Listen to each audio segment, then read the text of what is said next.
Jangankan sholat masuk surga, yang mau saya tanya, adakah perintah sholat 5 waktu di dalam Al-Quran, yaitu sholat subuh, zuhur, asar, maghrib, dan isya?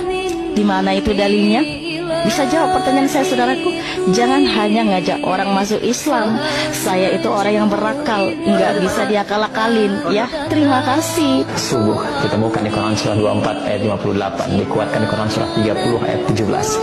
Zuhur ditemukan di Quran surah 17 ayat 78, dikuatkan di Quran surah 30 ayat 18. Asar ditemukan di Quran surah 50 ayat 39, dikuatkan di Quran surah 30 ayat 18. Maghrib ditemukan di Quran surah 11 ayat 114, Hud ayat 114, dikuatkan di Quran surah 30 ayat ke-17.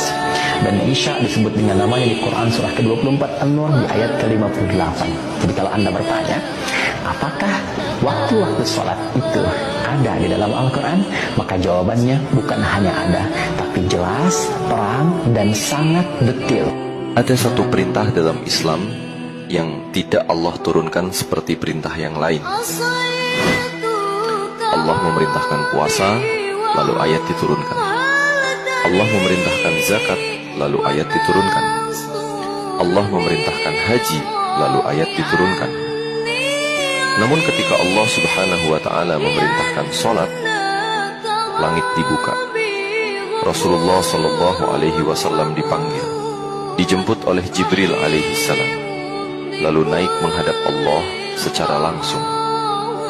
Bukan lewat bumi, bukan lewat lembaran, tapi lewat langit. Kenapa? Karena sholat bukan sekedar amal.